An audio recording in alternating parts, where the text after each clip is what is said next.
everyone, my name is Gabi Belfort. I'm a medical director at Praxis Precision Medicines. What that means is I design, conduct, and then analyze the data for clinical trials. It's a real privilege to be here today speaking with you.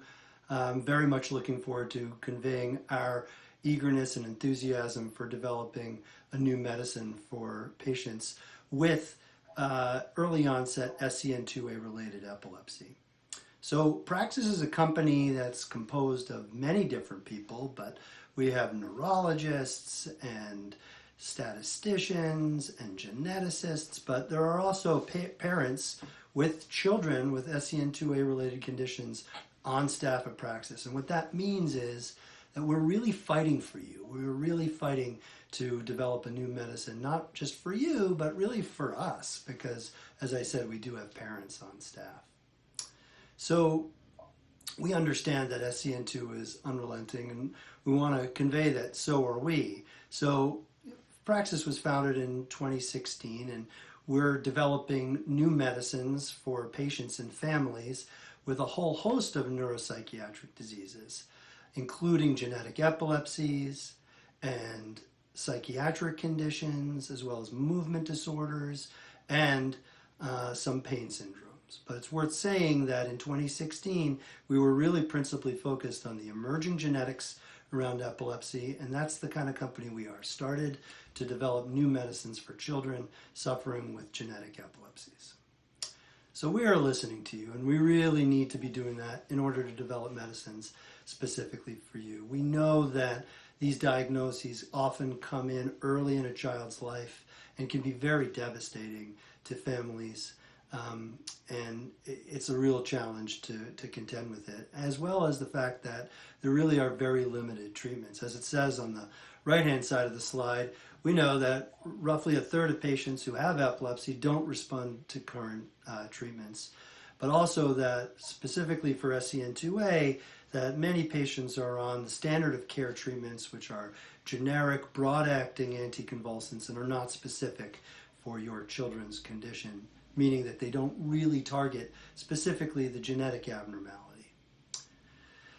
But, there really is a lot of hope out there. There's emerging and recent breakthroughs in neuroscience that give us a lot of hope that we can develop new medicines for children with SCN2A specific conditions. And Praxis, as you can hear in the name of the company, is a precision medicine company. We want to make medicines that are targeted really at the specific genes that cause disease. So more important for you is that one of our most important programs is focused on SCN2A gene mutations that cause seizures to come on in the first weeks of life.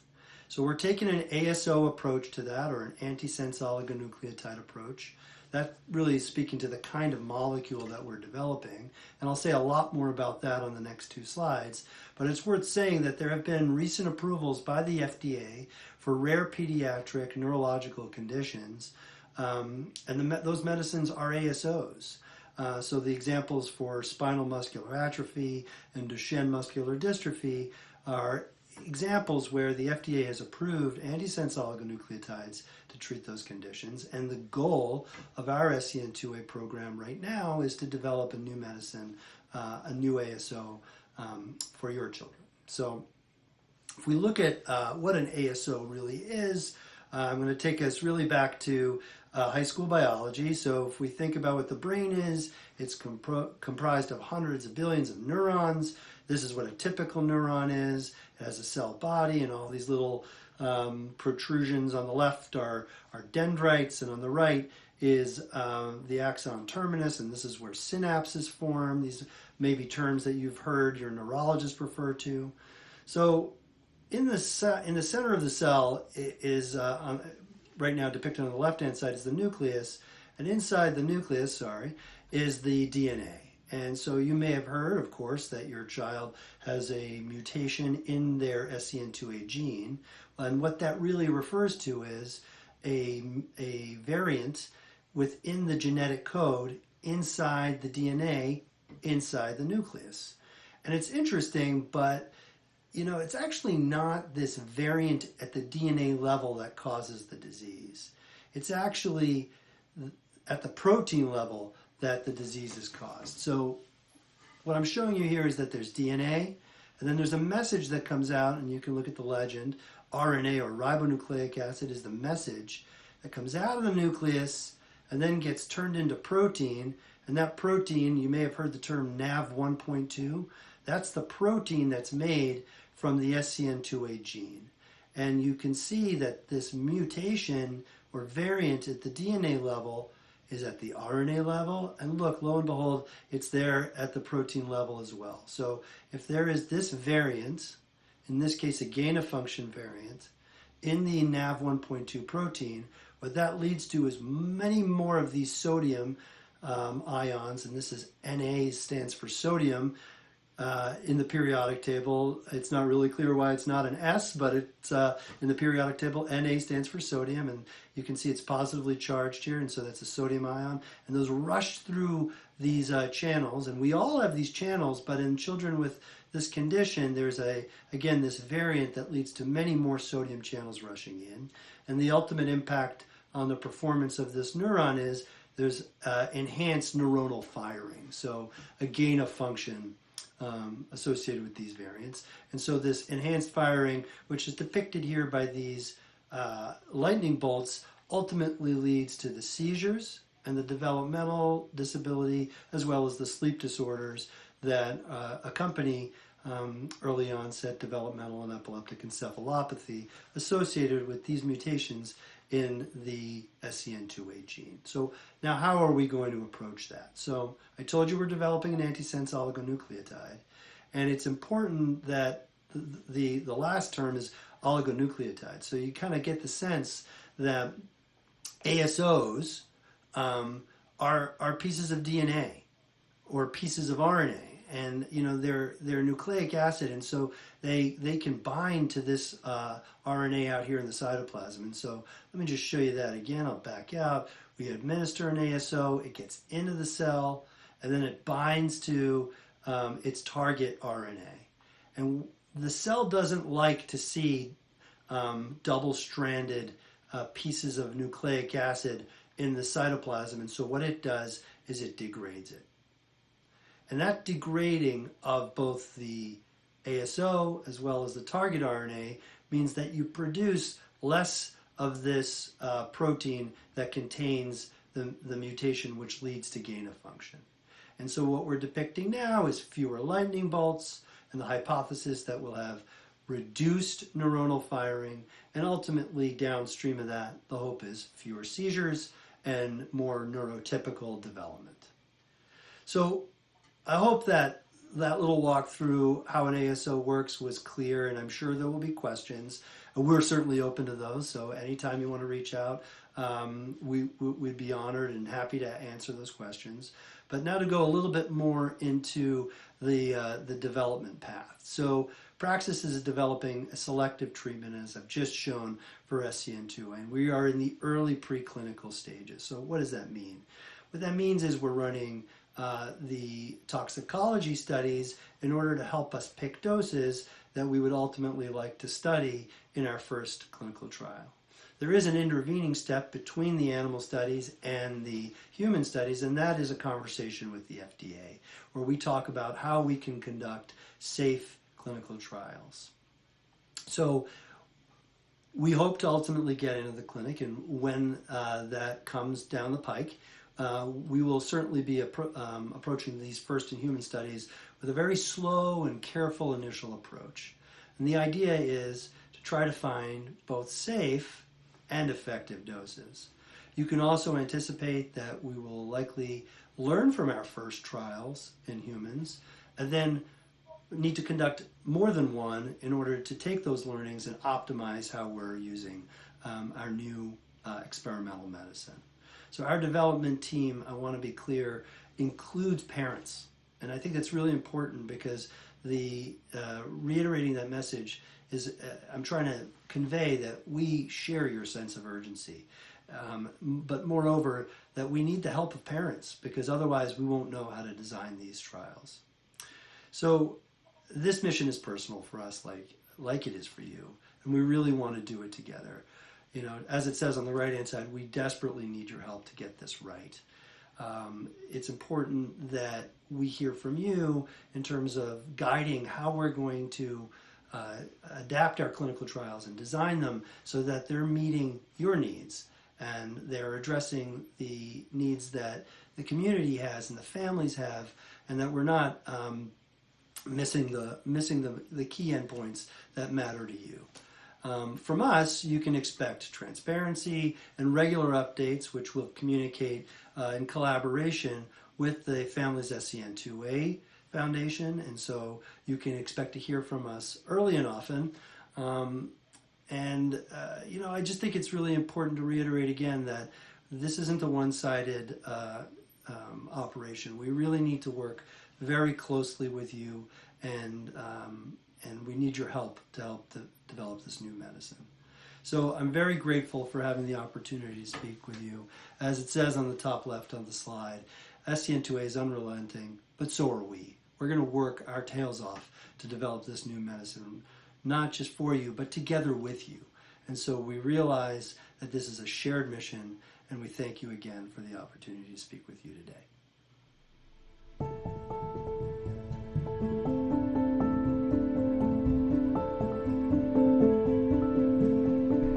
Thank you for that great presentation about Praxis and how you are involved with making treatments for SCN2A.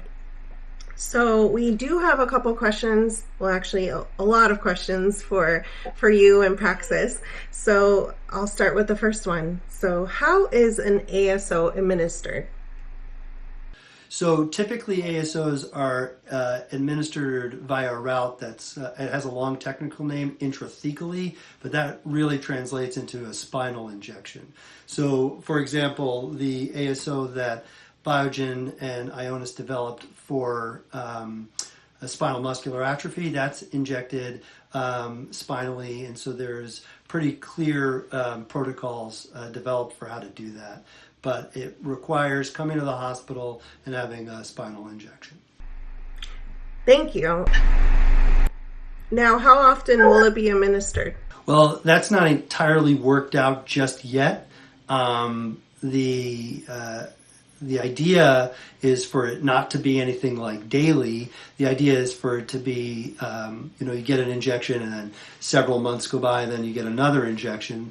That's really, again, the precedent is set by other ASOs on the market, which are typically injected 3 or 4 times a year. Okay. Now, will I have to travel to get the drug administered? Well, you'll have to come to a site that can do this kind of spinal injection in order to get this particular therapy. But as we're thinking about our trials, we are trying to develop remote assessment technologies so that you wouldn't need to come to the site if you didn't need the injection. So if we wanted to assess, for example, development by conducting a Vineland or a Bailey, we're trying to find ways of doing that remotely. Oh, that would be wonderful. What are the risks involved in the process as well as the actual treatment? So we're not really prepared immediately to define all of the risks associated with the injection or the drug itself. In part, that's why you conduct the preclinical animal studies that I was talking about earlier. They help you identify what the risks are in potential risks are in human studies. And then, as you're going low and slow in those early studies, you're starting to understand the risks and the potential benefits of the drug really in real time as you're going through your first few participants. So it's the kind of thing where we're really at the beginning stages of learning about it. Oh, great. So the next question is a little bit involved in what you were just saying. What has to happen before the clinical trials begin with dosing in humans? Oh, great. So I think I've outlined in the talk that there's the necessity to complete these studies in animals, the toxicology studies, and then the conversation with the FDA. But I really welcome your question because there is one other thing that needs to happen, which is all drugs that are approved by the FDA, that are in your pharmacy or are administered in the hospital, All of those drugs are administered are manufactured in a very pure way.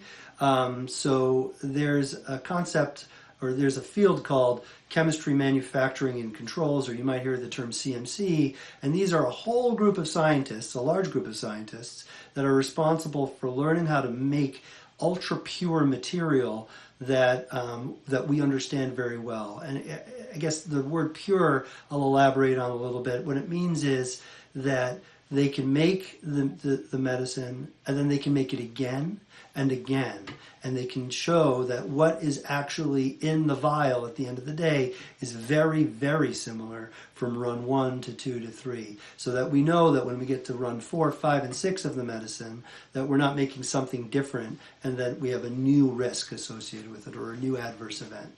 So it's an entire process that you need to achieve before the FDA is really willing to allow you to run clinical trials. And so that's another huge piece of it, and part of the conversation that we'll have with the FDA prior to going in and running clinical trials. Okay. So will there be an observational part of the clinical trial before dosing in humans then?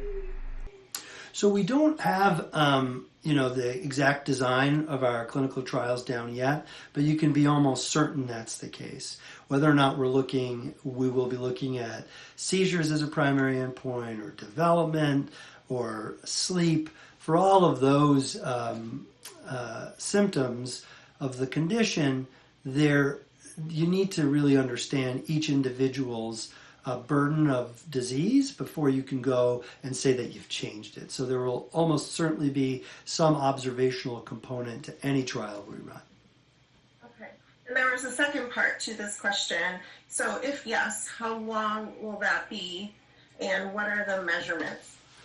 Yeah, so I mean, again, we're still at a phase where we haven't exactly selected what the primary endpoint would be, and so it's really hard to tell you what that is. But I mean, I think it's worth saying that in the seizure space, it's a pretty well walked road, by which I mean there are a lot of anticonvulsants on the market, and so how to conduct a study where you're looking at seizure frequency is pretty well-worn road. And so, so for example, in the Dravet space, GW Pharma and Zogenix ran 1-month run-in periods where they counted seizures before they administered the drug. So that's something we could consider.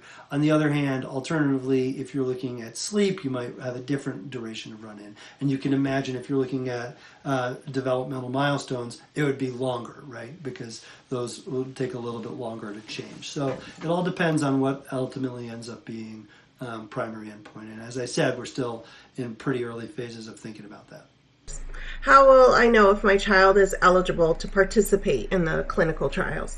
Well, again, it's unfortunately the same answer, which is, we're still in the early phases of thinking about the drug and what the eligibility criteria will be. I mean, you can imagine if you think that seizures will be your primary endpoint, well, then the child will need to have a certain number of seizures. That's very well established in the Dravet space.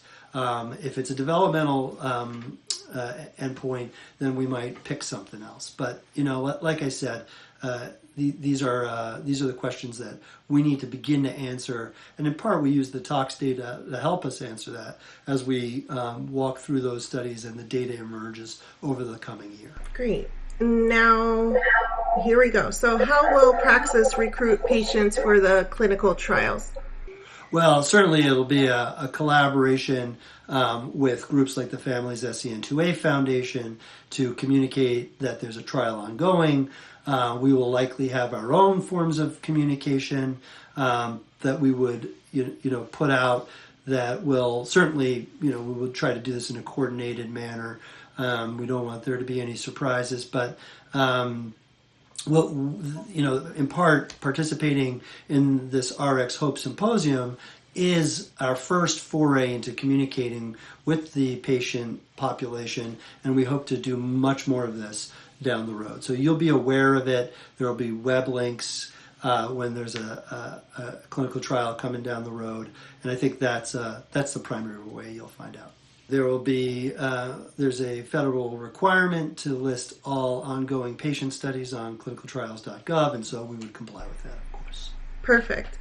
Oh, a few more. So, will there be any use of virtual technology for clinical trials to allow more to participate without needing to travel?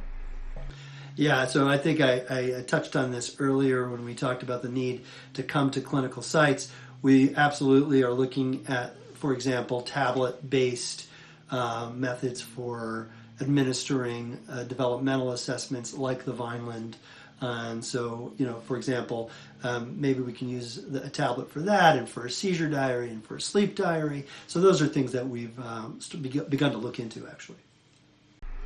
What does the data in mouse models show for the best age to administer this ASO?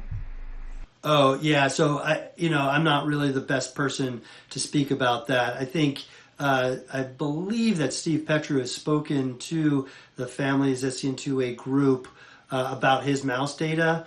It's very challenging to apply direct, mathematical translations of what occurs in a mouse into a human. And so I think what we'll likely do is begin our human clinical trials based on what the tox data allows us to go into. So there are very clear rules about age groups that you're allowed to go into depending on the age of the animals you study in the tox studies. And so we will be having that discussion with the FDA. And then ultimately the goal is to get this medicine to as many children as possible. And so through collaborative discussions with the FDA, we would negotiate expanding beyond the age groups that are necessarily specifically covered by those tox studies. So that's the method in which it's done.